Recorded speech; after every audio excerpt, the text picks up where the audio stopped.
This week's episode is fun, unexpected, and full of rabbit holes. I interview one of my oldest friends, Jack Warman, whose background is in entrepreneurship and finance, and he's currently a co-founder of a company called Palm Tree NFT. But what we really get into is how Jack's spiritual awakening began with numbers, particularly 1111.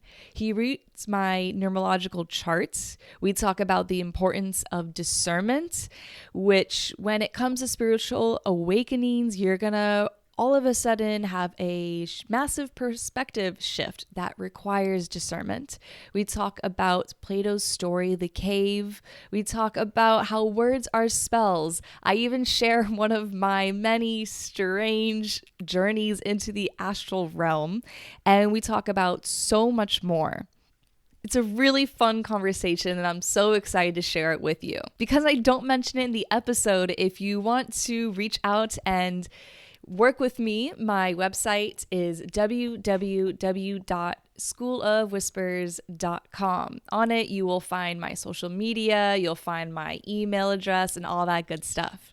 All right, time for you to enjoy this week's episode of the School of Whispers podcast.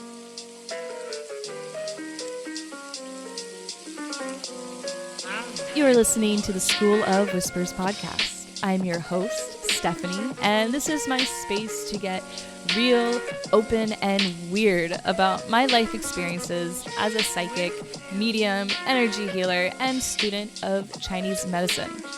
On the show, I'll be sharing my healing journey and the concepts I've learned along the way, and I'll be having guests on talking about the same sort of thing. I am so happy you're here, and I hope this show leaves you feeling inspired and empowered to learn how to listen to the whispers of your own body and spirit. Let's get into the show.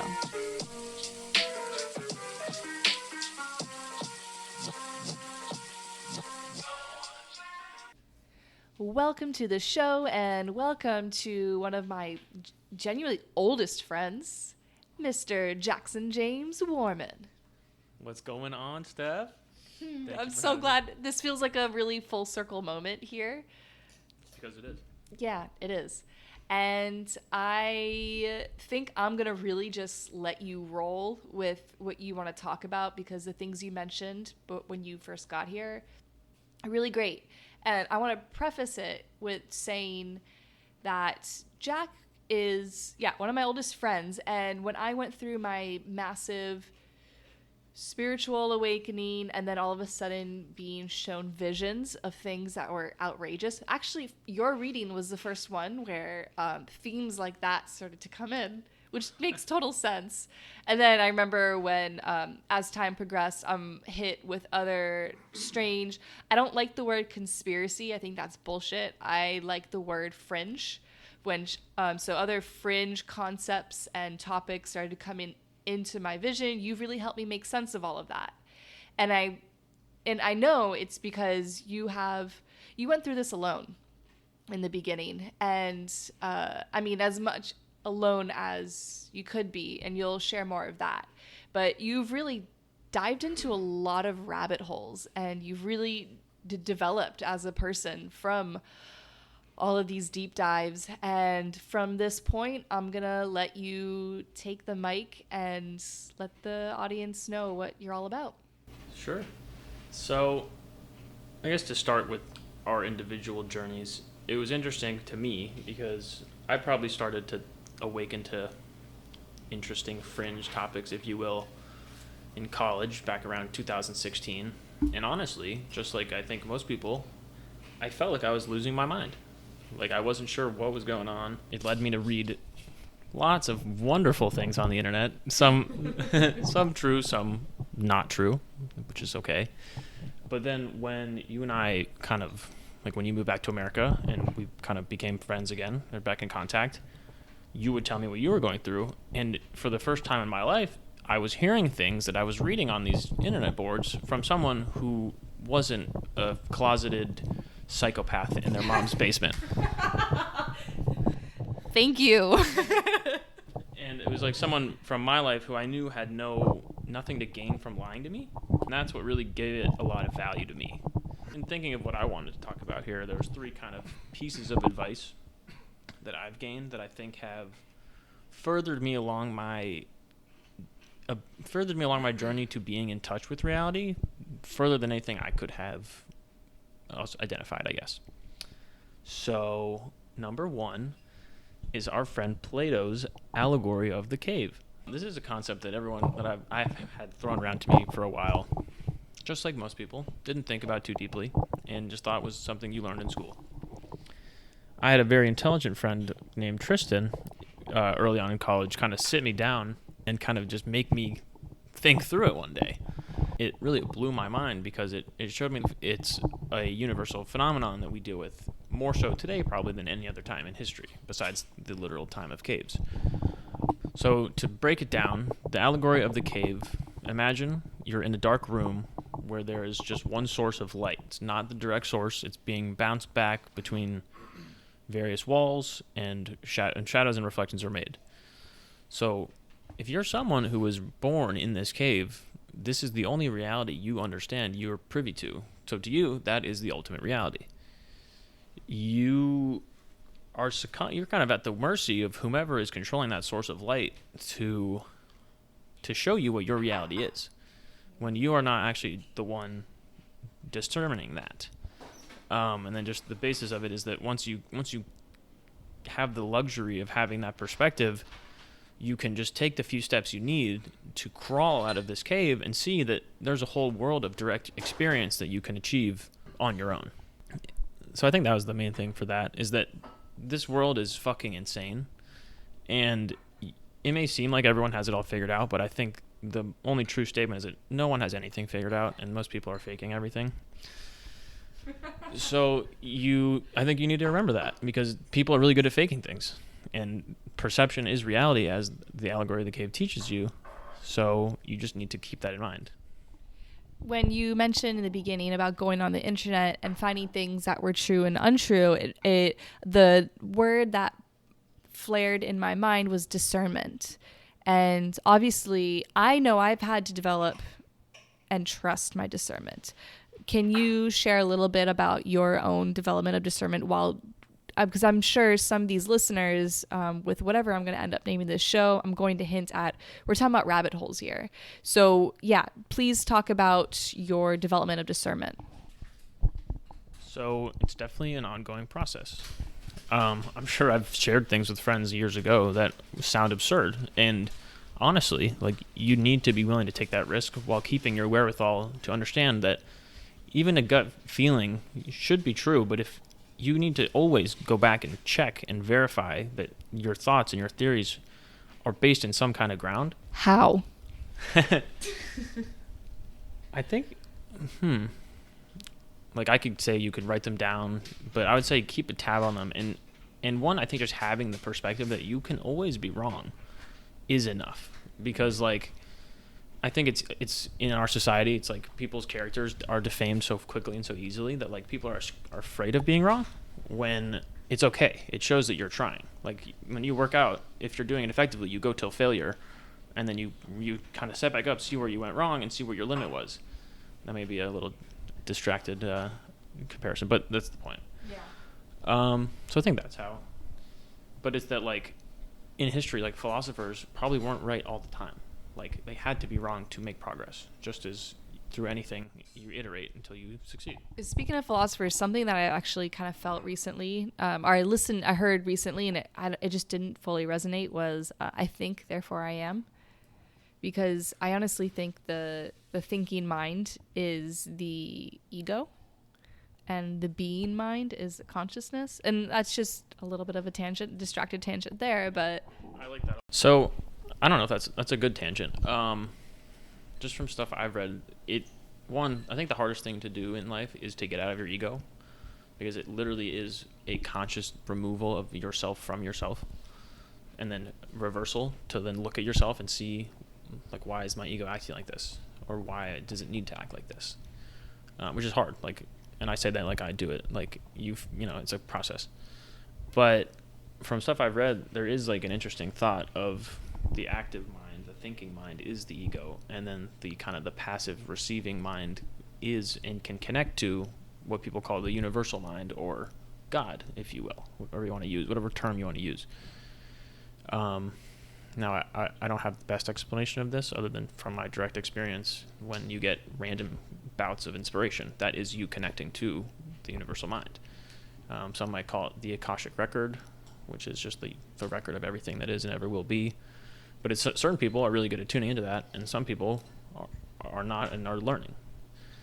So it's an interesting, I guess, phenomenon that you're not ever directly told about, but can come up through certain methods of research. I think I finished the thought on Plato, or on the Allegory of the Cave. It's just that basically you need to experience your reality yourself, and you need to be the one making the calls, and it's okay to be wrong, but like you can't always, you have to make progress, and you need to work past being wrong and accept it, and be thankful for people in your life that will listen to you when you are wrong and still be your friend through it, because those are the people that you should have in your life. This also brings up a little tangent that I'm going to say right now about cancel culture.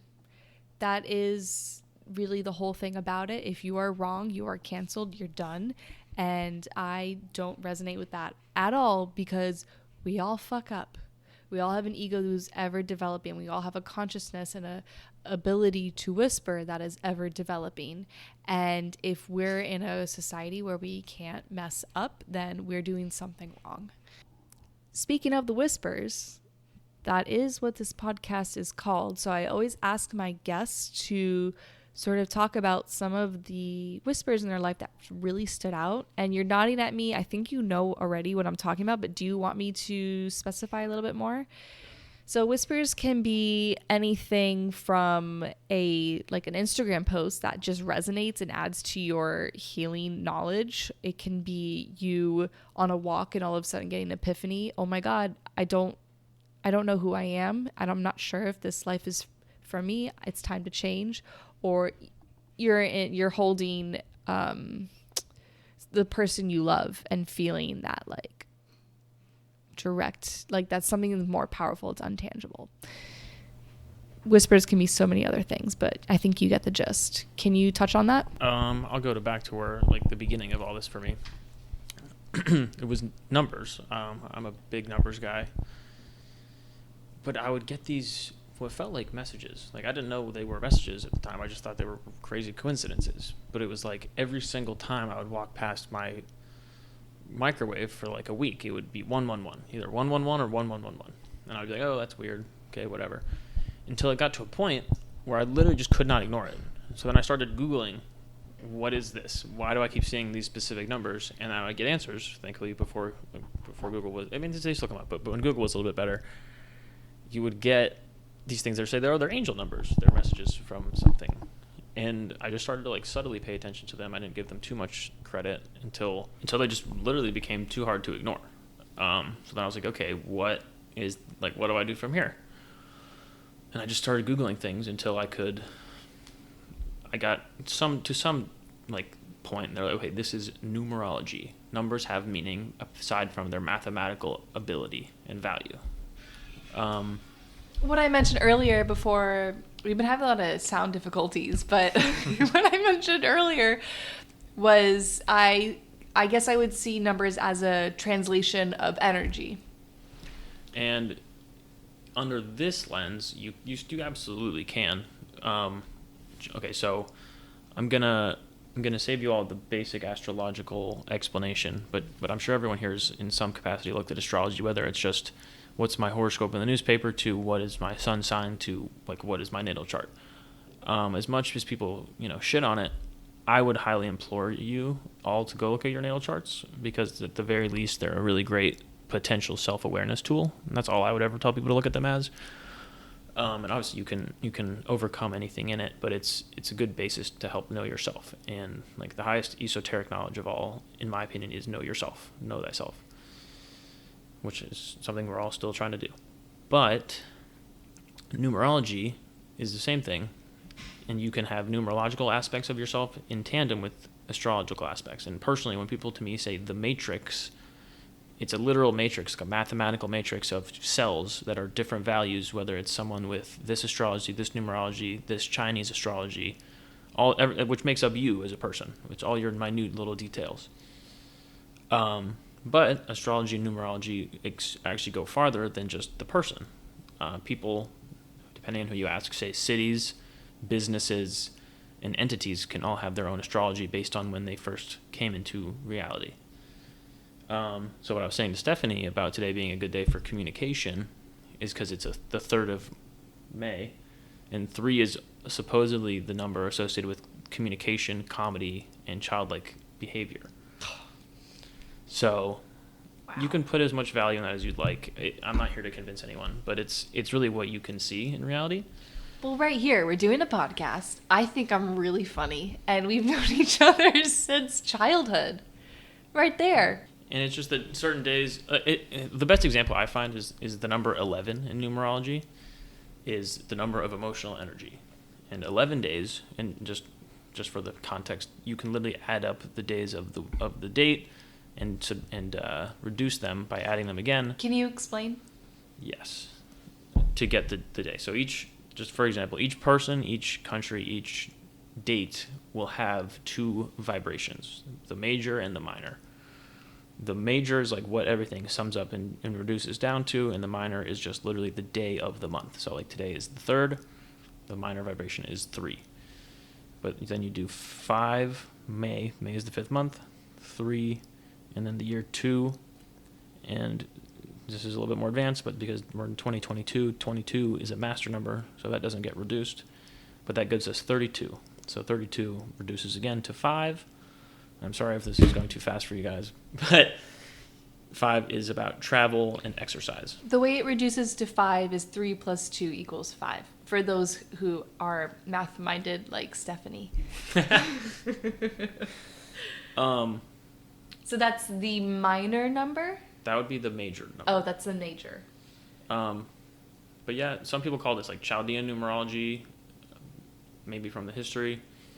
But I would just implore you to go online and start Googling stuff. Obviously, not everything's going to be right, so be wary of who you follow. But do you have resources that you recommend? I have a dude I've learned from, and his name is literally Gary, the numbers guy. He's honestly has a hard time on Twitter. He gets banned a lot, but so he's always under different things. But if you search Gary, the numbers guy, you should be able to find him and like his associates. And then, can you give an example of ways, for those of us who don't know, ways that numerology can be applied to your persona? I know that you've taught me ways, and yeah, go into it. So just like your, I guess, astrology would be whatever house a planet is in. You look just like I did that math on the date. You do it on your own birthday. Okay. So we'll do Stephanie's birthday. Okay. It's August 28th, 1995. So August is 8 plus 2 plus 8 plus 1 plus 9 plus 9 plus 5 is 42. You can reduce 4 plus 2 into 6. So 6, and then I happen to know that 28 is the number of wealth. So Stephanie is a very lucky woman. Mana. She gonna make it. Hey. So in wealth, so you could look at that as Stephanie's 6. 6 is all about like yourself and your foundation in the earth. And then what's the other one? 28 is actually the one number about wealth. Ironically enough, it's the only one like that. So wealth in finances, with perspective, health, and like relationships. Cool. So it could be a lot of things. Wow. But I would Google it. Like you do that on yourself, then Google these 2 numbers, numerology. Isn't 6 has something to do with like family and relationships as well? And family, yes. Yeah. Well, so to kind of give a little bit of evidence to that, one, somebody that I work very, very closely with is just the energy of Mother Earth.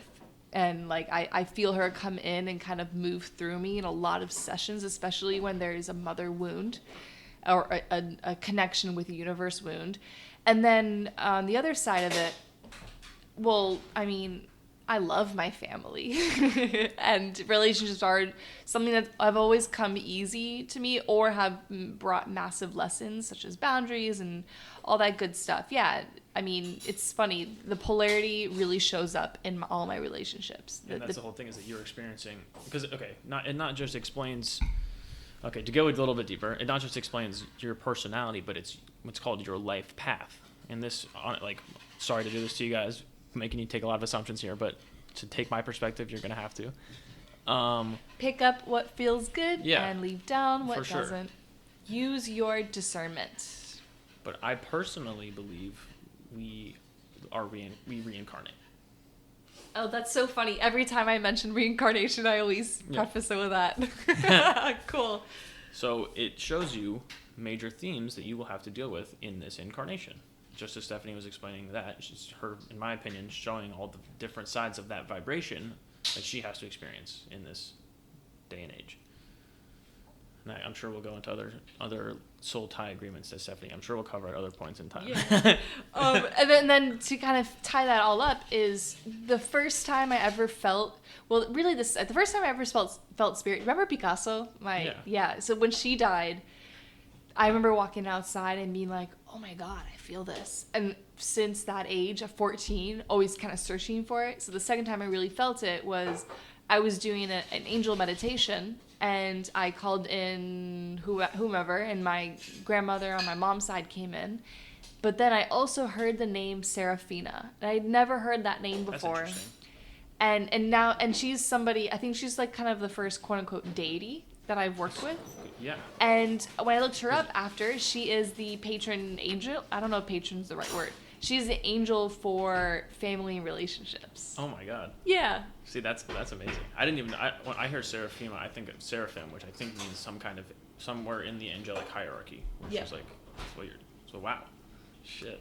She's come in a lot. Yeah. I'll tell you. Yeah. Do I want to share this with people? Do you? Okay. I might delete this, I might not. But when I really began my journeys with astral travel, I at one point ended up, my friend, because I would really, when this was all coming in, I would start my morning meditations at 5 a.m. And my friend had texted me the night before saying, hey, I want you to find out if there's more planets like Earth.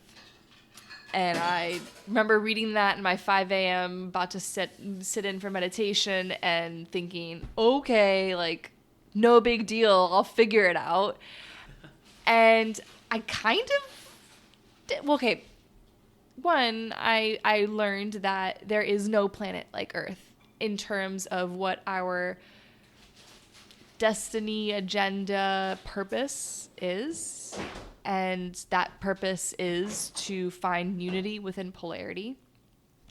Like a school. Yeah, it's a school. But I remember looking at a planet and it was all black and thinking, that's intimidating.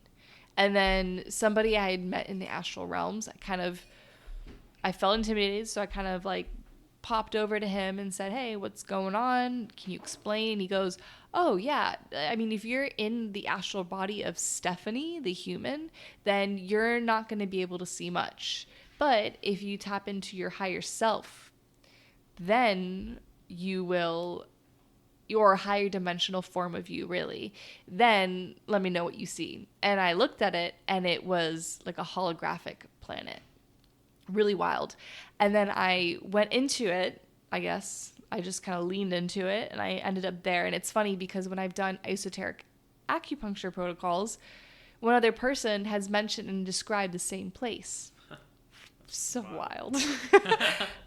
But part of who was there was these 3 or 4 beings that didn't look like human, but they looked like me in the form that I was in, if that makes sense. And they were like, oh, we've been waiting for you. We're so glad. Like, they welcomed me with open arms. And one of them was the same energy stamp as Serafina. And I felt this motherly presence. And so I almost kind of call her like my cosmic mama. I All right, that's my weirdo tangent here. Let's get a little bit back more. So we talked about numerology, how we can apply it to ourselves.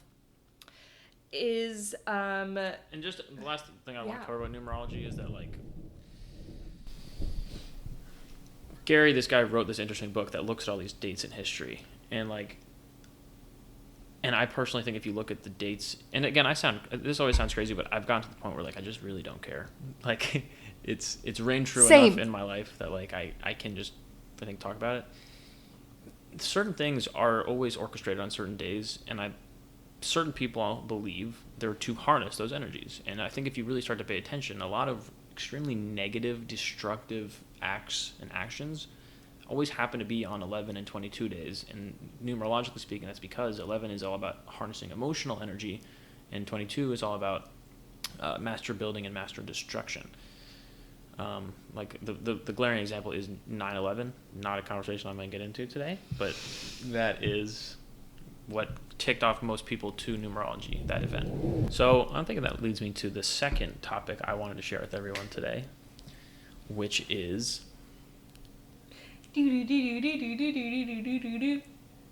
history. Yes. Into my life. If you might guess, I've always liked math classes. Maybe that's because I've had I've honestly had an easier time with it. It's what's come natural to me. In high school, I did not pay any attention in my history classes, just being honest. And I was interested because, like, I care about history. Like, I care about where I came from and where we're going because the two are so directly connected. But I just felt like, one, the public school education in history was just not great. One, you're trying to fit a lot of things into a class where people aren't really incentivized to care. But two, I don't know. I just felt like it just wasn't doing it for me. Fast forward to times, and you come to learn about the concept of narratives. Narratives as in a story. Narratives can either be true or false, but it's what drive the world. To narratives.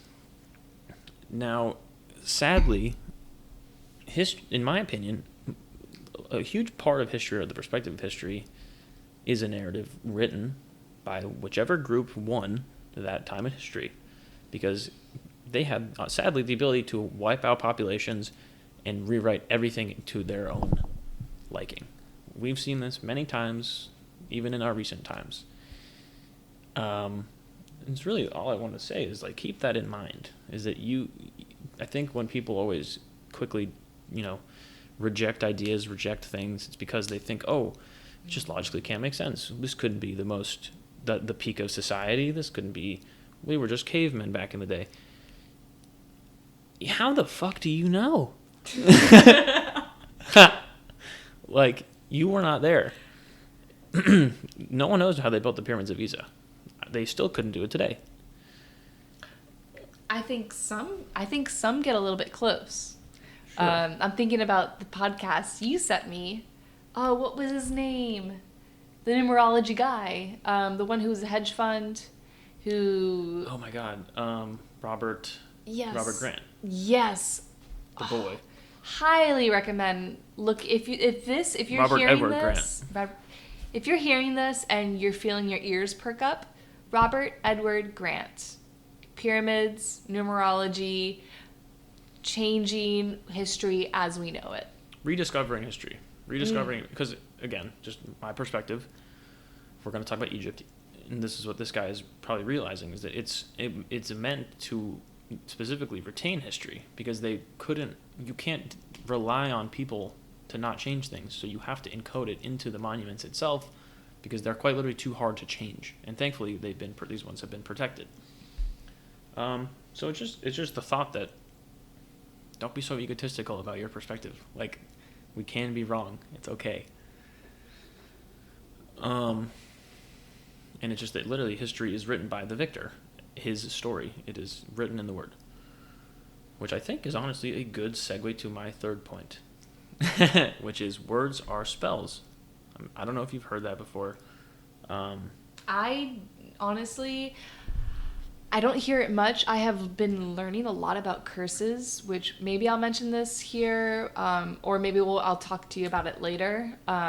but I know how powerful words unintentionally can be, but as well as intentionally. But words are spells is not really something I've dived into. So I'll start with because it's a very practical definition, and it's also esoteric at the same time.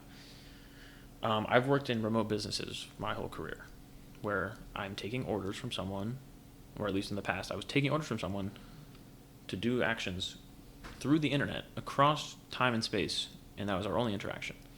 These people, like, you are able to control, drive, and manifest reality through your words if you are smart enough to manifest that and concentrate your energy to create that reality for yourself. Now, I'm not telling everyone to go start a remote business and order people around. I'm saying that if you look deeply enough, in most structures, they are run through the spoken word, because that is how people are influenced. That is how information is conveyed.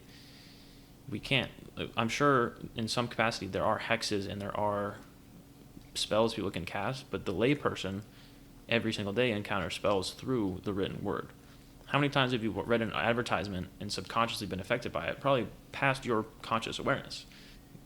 Odds are those words are what affected you, and it's such a powerful thing that you don't think about it until it is put in your face. And can you give some examples? Because you've given me examples when I was struggling with marketing, because that's really a massive part of your background. So yeah, can you share some examples? I mean, I think that's a good example tangibly is like I think this is what I explained to you is like there's the word copywriting, and people just like think of the trademark copyright. That's like the word stops, but that's like a career. A copywriter is someone who writes what is called copy for a business. So all the words that appear in their messaging, from advertisements, billboards, text messages, posts, they're all very specifically tailored based on the effect they ideally will have from the sorcerer or the person writing the words. Sorcerer? But that's where like you have to look at the icons of what people call magic in our day-to-day life. Is their icons, their symbols that retain information. Why do you think wizards hold spell books? They are books of spells, which in our life are just normal books. And then the other, I guess, the esoteric side is it's like how your words affect people. I think that's kind of what Stephanie was saying, is how words intentionally or unintentionally affect. Saying, hey, go do that, shut up, has a negative effect on people. I think if you look at the vibration of those phrases, they actually are, they're cacophonic, they're not symphonic. They're not a symphony. They're right, the chaos. They're chaotic. And if you look at the human body, it is 70% water. And if you look at vibration through somatics, you see that vibrations literally shape water. There's that experiment where someone takes, I don't remember what it is, but some food, and they like green beans, and they like scream into it. Rice. Rice. It's rice. They take rice and they either say really mean things, and they say really, and then they put it away, and they take one and give it extremely positive vibrational messages, and you can literally see the difference in the rice over time because of this, like, of the effect that has. So actually, somebody told me about this recently. So what happened was, they taped "I love you" on one jar, and then they taped like you fucking suck on another jar, and they both put them in the closet. And on the "I love you" jar, there was only like a minuscule spot, and you can Google this. There's a minuscule spot of mold on the jar. But in the "I hate you" or "you suck, you're a failure" jar, there was mold all over. And yeah, I mean, words are vibrations, numbers are vibrations. The world is a vibration. We live, according to Walter Russell, we live in a universe of light. We are all just reflections. And I guess just in my perspective again, people say, oh, we're in a simulation, we're in a computer, we're in a fucking dream. It doesn't matter. It's all the same thing. Do I believe that? Probably. But it doesn't matter because we still exist in this reality. So even if it's not the base, we have to be here. But you can take that understanding, and allows you to separate yourself from this and ideally see that whatever the base reality is does affect this, but you have the room to kind of withdraw and see that this is all an illusion. Thankfully, you can shape it to be a positive life, but like when life gets you down, you need to understand that. Can we dive in, for those who don't really have never heard or ascribed to the concept that life is an illusion. Can you dive a little bit deeper into what that means to you? And I'll let you have a sip of your drink first. Have a couple sips. This is kind of a deep topic. Thankfully, it's one of those things that you have the freedom to put as much meaning to as you'd like, because it's very easy to ignore. So, yeah, you can ignore this or you cannot, but it isn't a illusion. I think certain cultures call it Maya, like the grand illusion. I think the Egyptian cultures call it Nut or Nut, and it's literally like the image of a woman kind of standing hunched over other people, almost as like the seal of a container, if you will. But it's that, and some people say reality is a dream. Some people say, Tallahassee people say we live in a simulation. Like, it's just to show that crazy things happen that make it seem fake, or synchronicities happen that make it seem too crazy to be real, too much to be real. And I mean, to me, it shows the deeper level that there has to be some kind of higher level orchestration to make these crazy things happen so frequently, past the point of statistical coincidence. But it's also showing literally, physically, and I think Stephanie knows more about this than I do, that the dimensional nature of reality. We live in the third and fourth dimensions of physical existence. Our consciousness can traverse, I don't know how many dimensions, there's like 9 to 12 dimensions or something. 4 and above are past physicality. And there's a lot that goes on past that, whether you're aware of it or not. Should I take a moment to kind of define the third and fourth? So this is based off of the podcasts I've listened to, and as well as my own experience. But from what I understand, the third dimension is what we see, feel, and hear. Honestly, I find it's what makes living on Earth so wonderful. So painful, because that's the nature of all things spiritual. I think I mentioned this before, but all things spiritual, there's going to be that, or all things tantric, which is just this pure sensation of life, there's going to be that polarity. Just as anything, it's like what gives it value. Like, because it's a scarce thing, life is scarce, it is what makes it so special. Yeah, exactly. And when you say life is scarce, because within the fourth and plus dimension are beings that aren't in a cosmonautic earthly meat suit. They don't experience the things to the full capacity, such as taste, or pain, time, love, time. Which is the fourth dimension. Right. Well, yeah, I guess. Well, I think about third dimensional time, which is birth, life, and death, which I think it gets a bad reputation similar to the ego, but I think it's magical. It's magical because in the fourth dimension, our spirits are things, the intangible things. When you walk into a room and you feel somebody whose energy is not so great, and you subconsciously or consciously think, ooh, I'm going to stay away from that person, that's you tuning into the fourth dimension. But also within the fourth dimension are beings, those who have passed on or those who have never inhabited a suit, a meat suit before. And that also includes entities, which I don't know if this podcast will be out yet. Entities can be positive or negative, and right now I'm referring to the negative entities that want to inhabit our body. And part of the reason is, and I can't help but feel compassion for them, is because they want to experience life fully the way that we can. Only that you can only feel physically in the third dimension. Right, exactly. And so what Jack is referring to when we experience life on the third and fourth dimension is whether we are consciously aware of it or not. We know the 3D, but the 4D is, I guess you could call it the sensation of the passing through time. The passing in. Can you explain that? Yeah, I mean, honestly, I didn't understand this dimension until I saw the movie Inception. Or not Inception, Interstellar. Oh, yeah. Where you literally have the actors, he literally leaves into the Tesseract, which is the view of the fourth dimension from a higher level. And it's just like literally passing fast forward or reverse on a movie, but the movie is your life. So he literally goes to a point in time and leaves specific cues, like a knock on the door, for himself to trigger himself to do something, which is what really shifted my perspective into all of this. but it goes, and that's like your higher self programming things for you in your reality. But I think the key to this whole conversation is that, like, that I think Stephanie's trying to get to, is that it's all a shift in perspective and consciousness, because you can see life as this fixed, limited experience that YOLO, you only live once, fuck it. Or it's just another lifetime that you have to learn and grow and ideally work past your karma, I think, in certain schools. So it's just a shift in perspective. That's like what I would want to leave with you. Is that like you can think that you're gonna die and that sucks for you, but like I live forever. Fuck yeah. We both do, Jack. And I absolutely believe that we have been together within different timelines and dimensions, because when we met each other in kindergarten, and I remember, what was it? We were playing Jurassic Park, I think. And I thought you were weird, but also we were buddies from that point. Yeah. Easily from the first day we played together.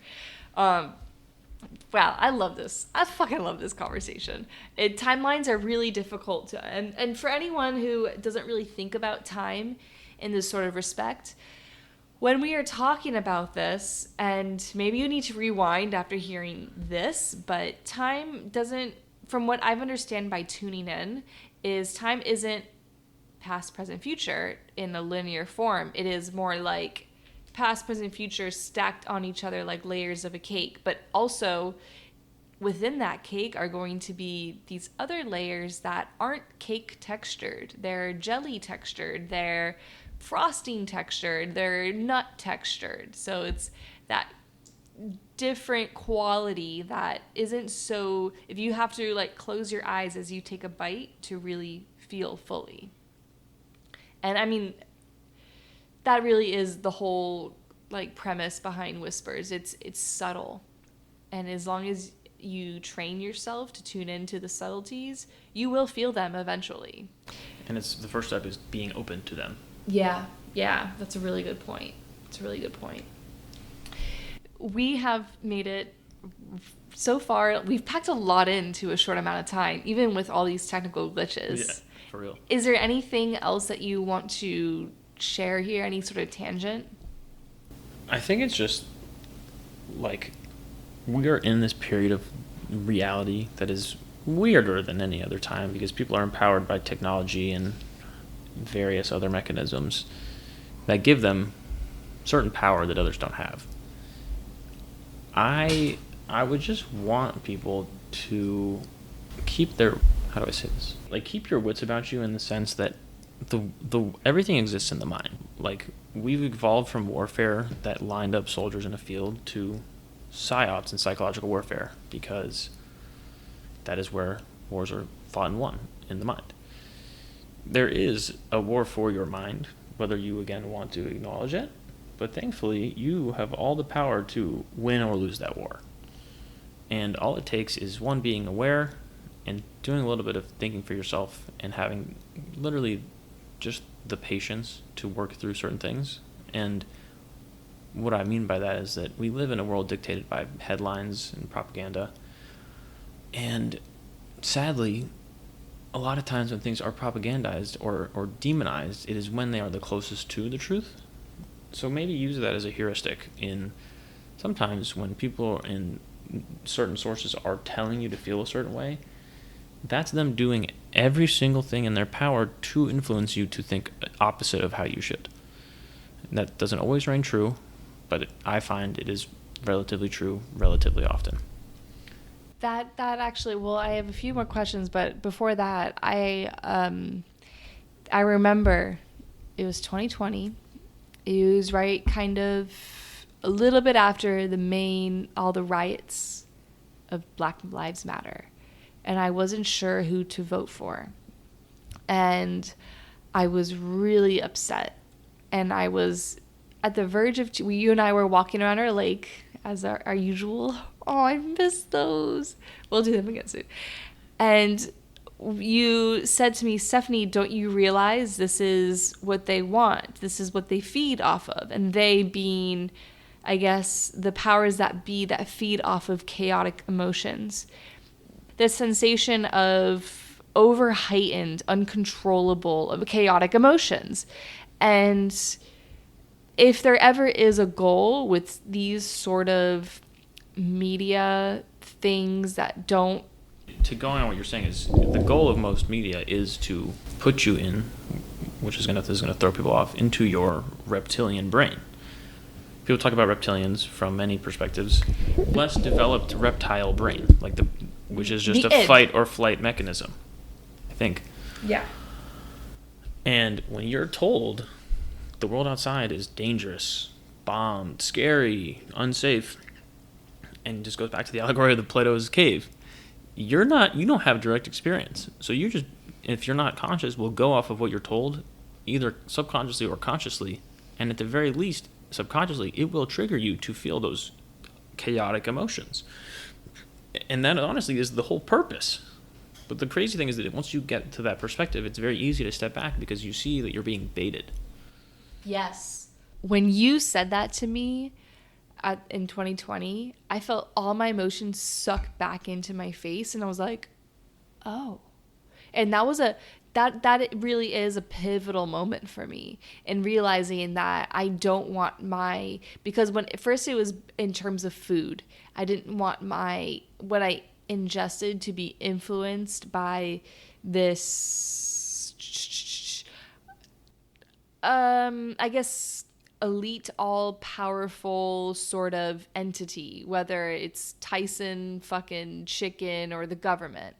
And I mean, shoot. I mean, this might be the first time me mentioning this on the podcast. I don't like big entities that try to influence how I should act or feel. But yeah, I felt everything suck back in, and I was like, oh my God, my emotions are not mine. And made me just look back at all the times in my life that my emotions didn't belong to me. It's programming, sadly. And it takes a while to understand that. But if you if you ever watch the news for like 5 hours straight, and after like 2 hours, it's like, they're just repeating everything. Just fucking the same thing repeated over again. Because repetition is how you program a human subconscious. And sadly, people do not realize that. Trauma and repetition. And that's what the news does. It traumatizes you into thinking the world is going to end repeatedly. But again, thankfully, it's not that sophisticated of a system. What breaks it, Jack? Perspective, Stef. All right, my last questions are, because I'm such a food person and food medicine is something that I will be incorporating into my career once I graduate, what is a food that you have found incredibly healing recently? I would have to go with chicken liver. I know beef liver is probably slightly more nutritious, but I find chicken liver a little bit more appetizing. I'm not on the raw liver gang, although I would like to try it. I can't take that step. Do you know Liver King? Of course I know the Liver King. Mana talks about him all the time. He's a phenomenon of nature. Yeah. And I think his results are there, you know? Do you feel the direct effects of the liver when you eat it?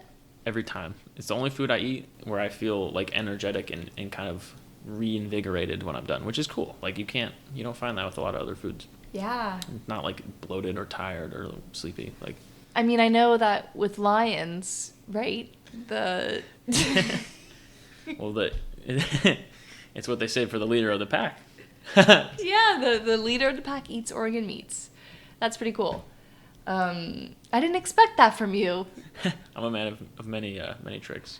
I know Mana's made liver it was pineapple, onion, bacon, and he made a mean sort of gravy.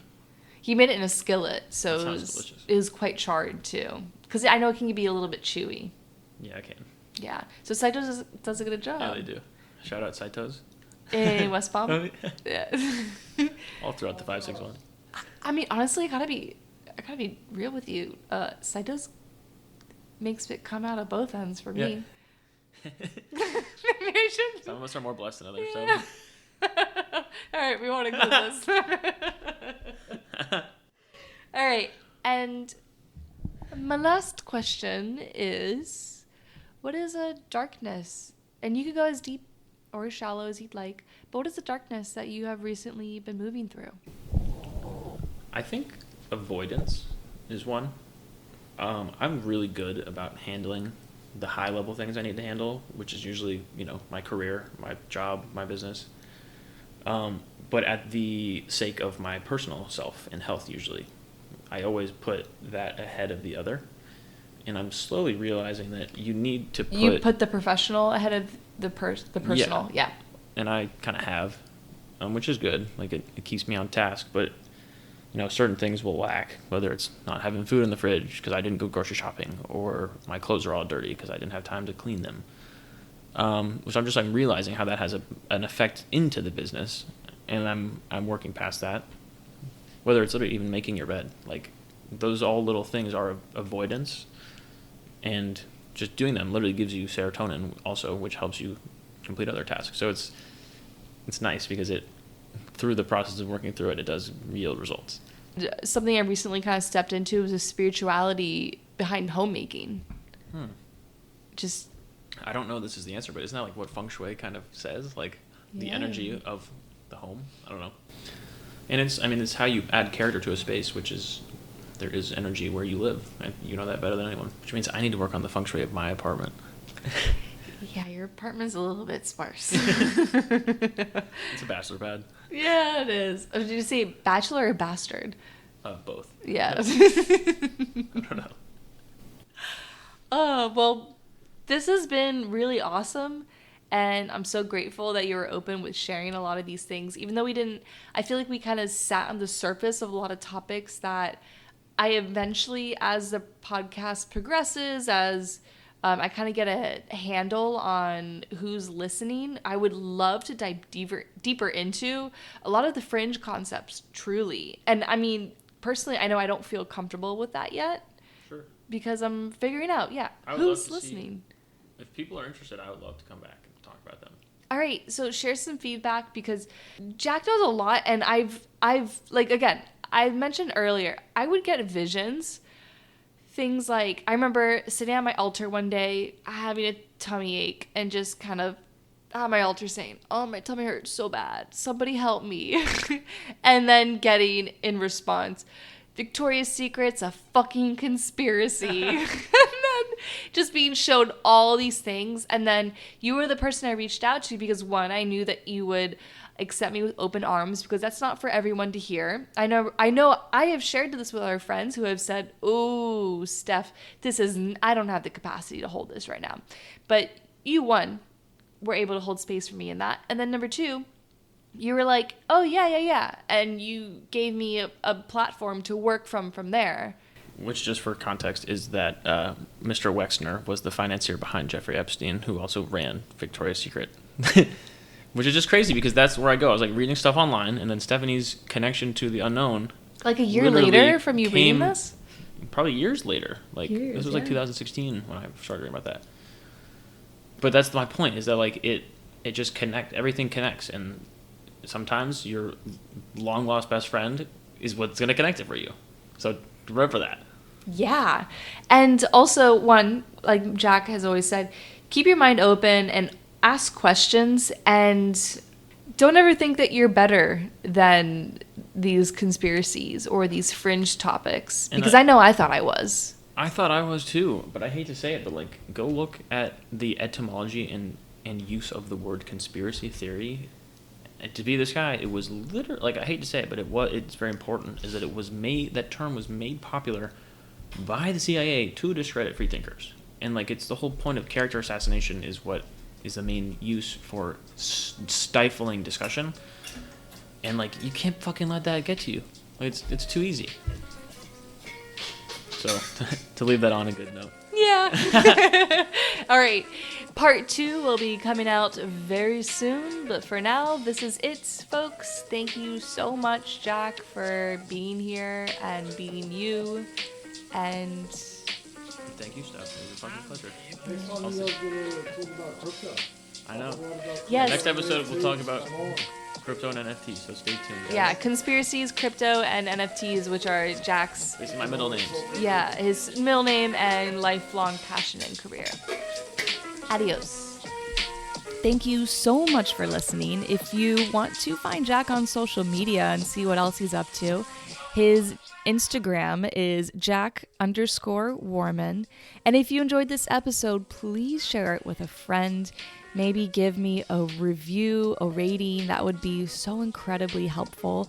And be sure to subscribe. Next Monday's episode is going to be on past life regressions. I talk a little bit about the mechanics of it, and I share 3, which may be self-indulgent, but I mean, I think all 3 of them are really great, but 3 of my own past life regression stories. So you don't want to miss that one. It makes me cry every time.